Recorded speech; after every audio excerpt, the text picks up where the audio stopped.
Dulu tinggal di Riyadh, hanya sempat 3 tahun untuk S2, dan selama 3 tahun itu belajar kepada 4 orang. Yang paling banyak adalah Syekh Sa'ad bin Nasir Asy-Syadzili. Beliau anggota Hay'ah Kibar Ulama dan juga mengajar di Masjidil Haram mulai dari musim Ramadan sampai selesai haji. Dan waktu saya menerjemahkan biografi Syekh Utsaimin, saya rasa guru saya Syekh Sa'ad Asy-Syadzili sedang mengikuti jejaknya Syekh Utsaimin. Karena Syekh Utsaimin juga sama, beliau itu ada tinggal di Unaiza dan beliau juga jadi anggota Hay'ah Kibar Ulama di masa itu. Tapi nanti di musim Ramadan dan musim haji beliau tinggalnya di Mekah untuk memberikan bimbingan kepada jamaah haji dan mengajar di Masjidil Haram. Guru saya yang kedua yang paling banyak saya timba ilmunya itu Syekh Shalih bin Fauzan. Waktu 1 tahun pertama saya tinggal di sana, saya lebih banyak di Syekh Shalih bin Fauzan. Sampai suatu hari saya sedang antri makan di kampus, ya, antri makan seperti ini. Di depan saya ada seorang berkebangsaan Sudan, namanya Muhammad Sunni. Syekh Sunni ini balik hadap ke saya gitu. Ngobrol-ngobrol, "Kamu dari mana?" "Indonesia." "Kamu kenal namanya Firanda?" "Oh, ma'ruf di Indonesia." Waktu di S1 saya kadang-kadang ngajarin dia bahasa Arab. "Di mana dia sekarang?" "Ada di Indonesia." Dia lagi jalani S3. "Kamu belajar di mana?" "Oh, saya Sabtu, Ahad, Senin saya di kajiannya Syekh Shalih bin Fauzan." Maka Syekh Sunni ini bilang, "Kalau kamu mau, bukan berarti tidak bagus ke Syekh Shalih bin Fauzan. Kalau kamu mau, ikut kami. Nanti kita sering pergi, kalau nggak berlima, berenam." Namanya Sa'ad dari Saudi, Syekh Muhammad Sunni dari Sudan, Ja'far dari Aljazair, satu lagi Syekh Samir dari Aljazair. Terus Mufleh, kecil, sendiri dari Indonesia. Tiap hari ke sana. Kajiannya sangat sedikit orangnya. Berbeda dengan kajian Syekh Shalih bin Fauzan yang kira-kira orangnya 600 sampai 800. Bapak saya pernah datang ke sana. Ya Kak ya? Akhirnya Kak foto-foto aja.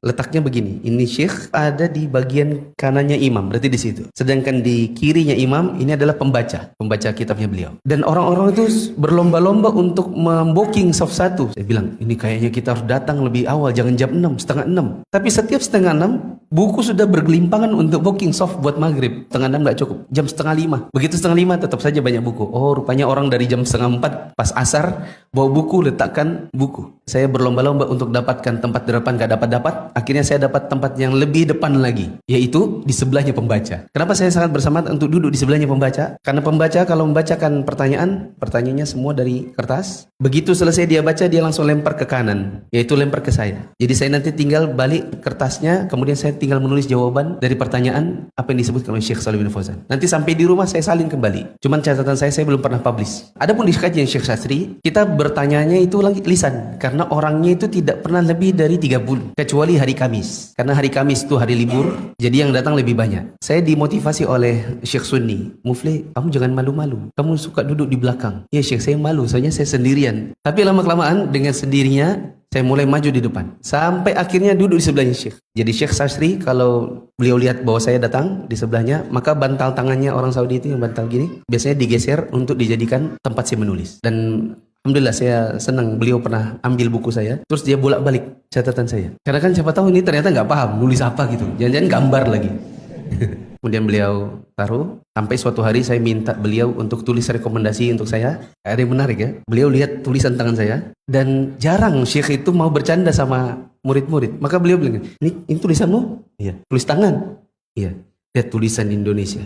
Kemudian beliau tulis di ujungnya, "Muflih Indonesia ini adalah murid saya, belajar kepada saya akidah, fikih, hadis, dan pemahamannya baik. Kalian yang memiliki kutub-kutub ilmiah Arab bisa membekali dia dengan kutub-kutub tersebut." Sehingga kertas itu yang ada tulisannya Syekh Syadzili, saya bawa ke tempat-tempat di mana kita bisa mengajukan kitab-kitab dalam jumlah besar. Saya datang ke Rabitaul Islami, teman-teman yang memang fikih dapat fikih, yang hadis hanya dapat hadis, yang akidah nggak dapat. Adapun saya dapat semuanya. Saya dapat yang akidah, yang fikih, yang hadis. Karena ada rekomendasi Syekh Syadzili. Begitu juga saya pergi ke Amirah Anud. Saya dapat satu set karyanya Syekh As-Sa'di, gurunya Syekh Utsaimin. Ada sekitar 36 jilid, warnanya oranye. Majmu'ah Ilmiyah Anud namanya. Ada sekian jilid. Saya bawa pulang dulu 1,5 ton buku. Oh ya, kembali ke Syekh Syadzili. Setelah itu karena kedekatan, sampai suatu hari datanglah permintaan dari TV Roja untuk membantu melobi Syekh Syadzili biar bisa pergi ke Indonesia untuk pertama kalinya. Ini perjalanannya saya pernah tuangkan di Facebook dengan tulisan sampai kalau tidak salah 11 part. Guru saya yang ketiga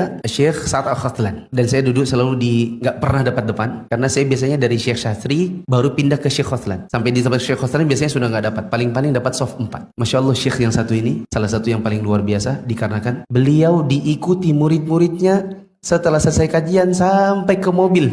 Dan beliau minta izin masuk mobil, cuman nurunkan kaca, satu-satu nanya, beliau jawab sambil duduk di sopir, sampai orang terakhir. Jadi kalau yang nanya 30, satu persatu. Di Balikpapan, jujur, saya menunggu kapan momen itu terjadi. Kenapa harus menunggu pertanyaan dengan jawaban WA? Ya, ada kemarin yang kirim pertanyaan 3, habis 3, pesannya lagi 3. Tidak ada waktu. Syekh Khathal itu betul-betul melayani tanya jawab sampai orang terakhir. Karena saya pernah foto beberapa kali, ini sampai kapan ya dijawab? Saya tungguin. Setelah saya selesai nanya, saya mundur, saya tungguin sampai orang terakhir. Minggu depannya saya datang, saya lihat gitu lagi. Sampai setelah sekian minggu, akhirnya saya betul-betul foto. Kemudian saya taruh di Facebook, kira-kira tahun 2012-2013. Syekh ini Masya Allah, sampai orang terakhir. Saya pikir hanya kali itu, tapi tidak, setiap minggu. Dan beliau sama seperti Syekh Syastri, anggota Hay'ah Kibarul Ulama di masa itu, dan juga pengajar di Masjidil Haram di musim Ramadan. Orang yang keempat, tapi tidak banyak saya timba ilmu dari beliau karena beliau datang ke Riyadh bulanan, yaitu Syekh Muhammad Mukhtar Asy-Syanqiti, keturunan Syanqit.